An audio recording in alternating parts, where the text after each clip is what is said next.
Hey, Teresa. Have you finally found a place to live yet?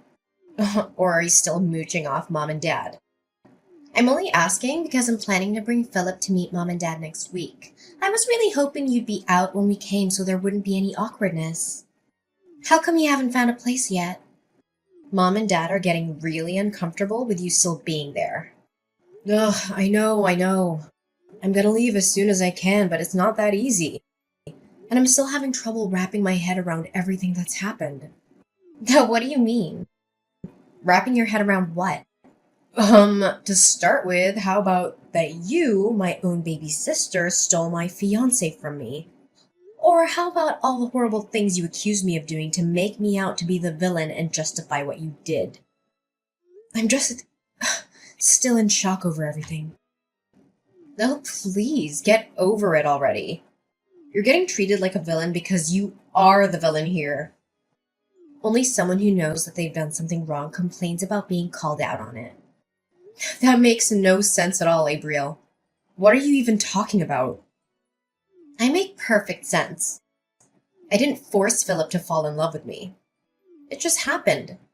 What was I supposed to do? You're so mean to him and nagging all the time about responsibility and other boring things. It's no wonder he didn't really want to marry you. Of course it's all your fault. You may have everyone else fooled, but of all people, you can't fool me. You threw yourself down the stairs and then told everyone that I pushed you, even though I was nowhere near you at the time. All I did was tell the truth. I sprained my ankle really bad in that fall. It's pretty heartless of you not to care at all. Of course I care, but it was your own carelessness that made you fall. And then you took advantage of the fact that there was no one around to see to blame it on me. I don't understand how mom and dad can believe such an obvious lie. And somehow you were able to use it to paint me as this horrible person and steal Philip from me too. I did not. Philip was already mine by then.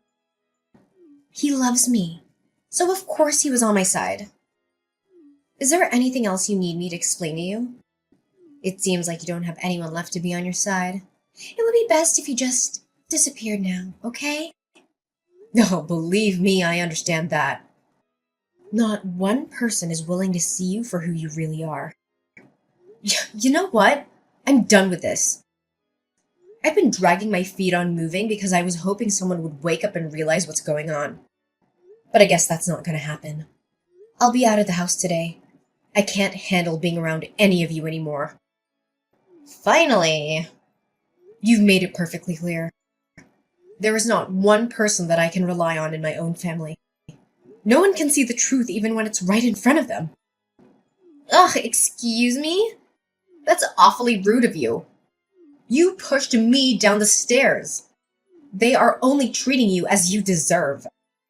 You can say whatever you want at this point. I'll soon be gone, so nothing you say matters to me anymore. Feel free to say anything your crazy mind comes up with. I'm packing my stuff up now, so leave me alone. Hey, are you finally gone yet? I made an appointment with an apartment manager to view an apartment. Okay, good. You should be out really soon then.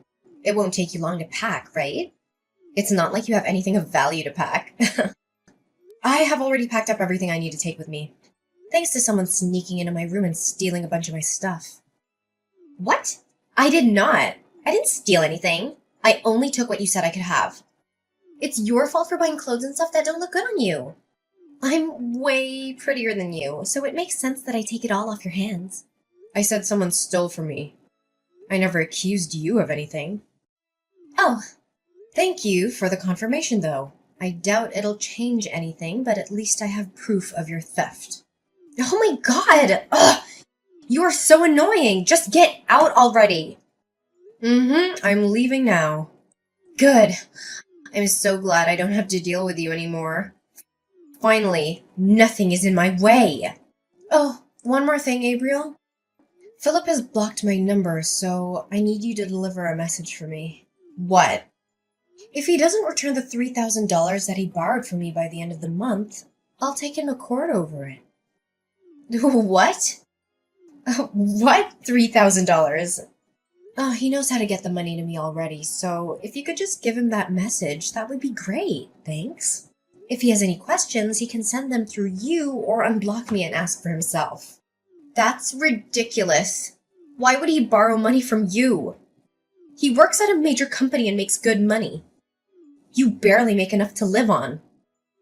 There's no way this is true. You're making stuff up because you don't want to let him go. I'm not, and I can prove it. I have a written promise from him to pay it back. Yeah, whatever. You don't have anything. Look, I honestly don't care whether you believe me or not. Just give him the message, okay? I'm sure he'll tell you why he borrowed money from me if you ask him. I'm not telling him anything. Just stop. This isn't a funny joke. It just makes you look desperate and pathetic. Whatever. It's up to you. I'm leaving now. I really hope I never have to return to this place again. Goodbye, Abriel. Theresa, guess what? I have some amazing news. Philip asked me to marry him. It's okay to reply. You don't have to ignore me. It was so romantic.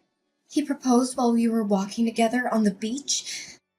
The sun was going down and, it was just so perfect. It was the sweetest thing ever.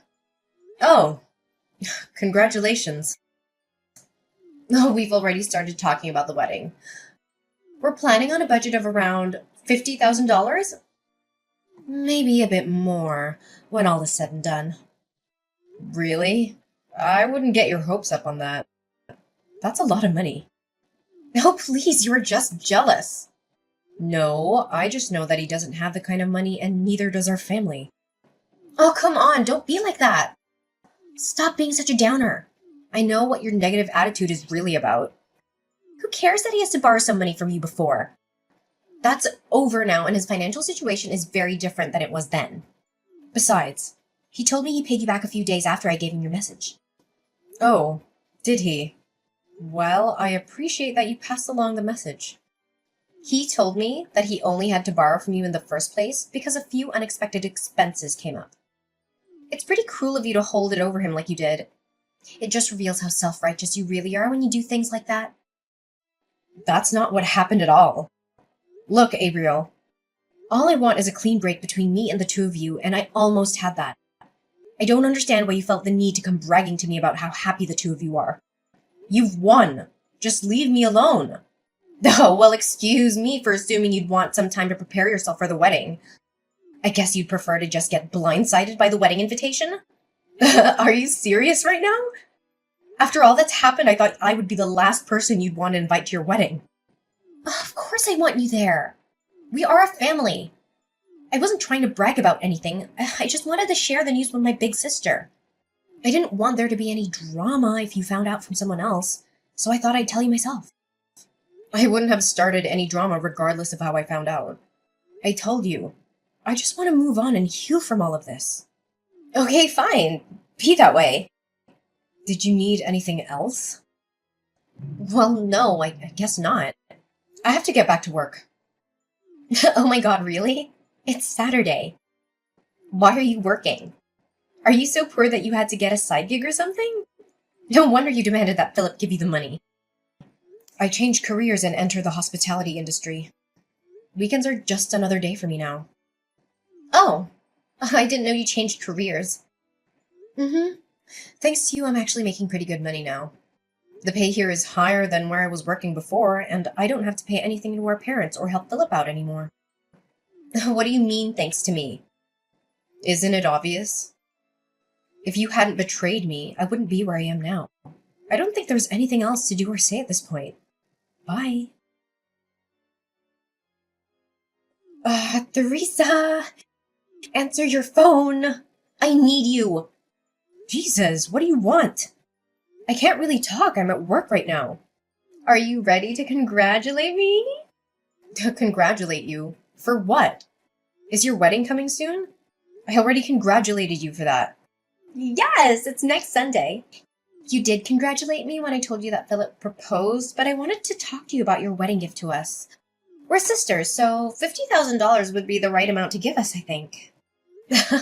I'm sorry, what now? Are you seriously asking me to give you $50,000? Have you lost your mind? Well, you're my big sister. You should want to help me in any way you can. You can't put a price tag on how much sisters mean to each other. Wow, I don't even know where to begin with all of that. But I think I know what's going on here. You finally realized the financial situation that you're in, didn't you? You can't pay the costs for the big, expensive wedding you want, so you expect someone else to hand over the cash. No, it's not that. You're broke. Just admit it. That's not true. I have a little money. No, you refuse to work anything other than a part-time job, so you don't make very much. And what you do make, you like to spend on useless stuff and going out rather than even trying to save. On top of that, Mom and Dad are probably still giving you spending money whenever you ask, even though they really aren't in a position to do that. So you haven't had any reason to ever try and save any money whatsoever, have you? And sure, Philip works for a big company, so you probably thought you could rely on him for some money. But he's only on a temporary contract. That won't last forever. Ugh, how do you know that? Because I was engaged to him first. There's nothing about him that I don't already know. I'm gonna go out on a limb and say that you just found out that temporary employees make a lot less than full employees. That's why you're suddenly scrambling for money days before your wedding. The reason he had to borrow money from me was that he got laid off from a temporary job when the company downsized. He needed help just making ends meet until he got his next temp job assignment. I didn't expect him to be able to pay me back all at once like he did after I told you about the debt. I wonder where he borrowed the money from to make that happen. He said he had the money and he'd just forgotten to pay you back until I said something. Sure he did.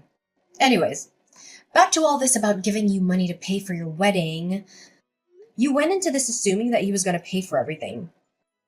But he was under the impression that our parents would pay for it since they make a point of appearing to have money even though they don't really.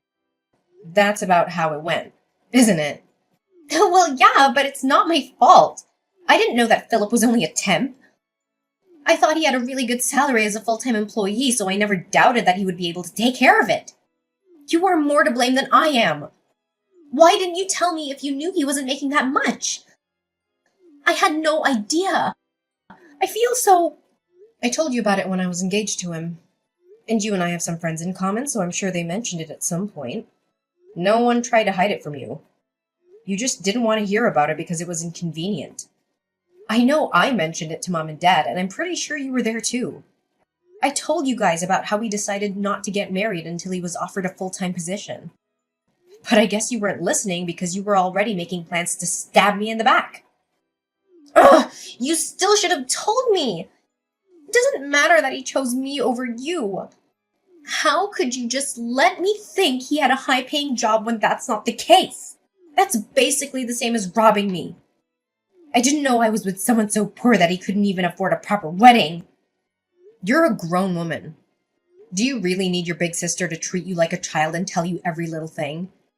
Neither me nor Philip ever made his job status a secret. If you really didn't know, it's because you weren't paying attention. You're really going to try and blame me. Why are you being so mean?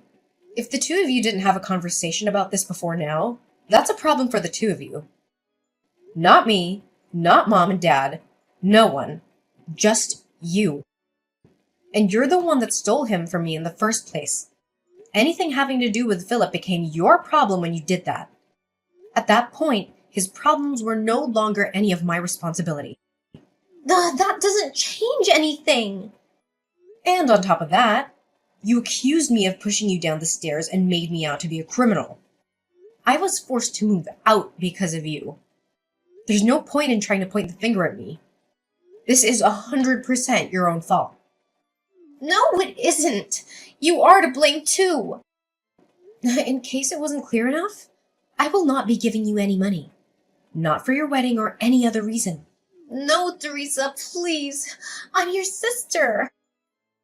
You should want to help me out. Even if I wanted to, I don't have that kind of money to throw around. Please, I'll do anything. If we can't pay for it by Sunday, the wedding will have to be canceled. We've already invited so many people. and it would be so embarrassing to have to cancel at the last minute. Besides, I don't even have enough money for the cancellation fee if it came to that. We have nothing. Please help me just this once. You never have to hear from me again if you don't want to. If you help me, I'll be a better sister. I promise I'll be there for you always. Oh, please, Teresa! After our last conversation, Abriel continued to call and message me, even enlisting our parents and Philip to do the same. Abriel argued that I shouldn't hold a grudge against her and should help her with the wedding expenses. Philip even suggested that we get back together, but in the same conversation, he had the audacity to ask me for money. My parents asked me to come back home, but they also asked for money, so I don't believe their intentions were sincere. Since switching to working in the hospitality industry, I've been making more money. However, it still wasn't enough to give Abriel what she demanded, even if I wanted to. I ended up changing my phone number because they refused to stop harassing me for money. A friend of mine who's still friends with Philip told me that he was cut off from his family when they found out what happened. They didn't like the idea of him trying to squeeze money out of someone through marriage. In the end, I'm glad that I didn't end up marrying him and being forced to rely on him for the rest of my life. I heard that they were only able to pay for half of the cancellation fee for the wedding. My parents ended up having to sell their house for almost nothing because they couldn't keep up with it anymore. My parents and sister moved into an apartment together, but they fight almost every day. The neighbors are constantly complaining about them, so there's a chance they'll be forced to move again. Good riddance.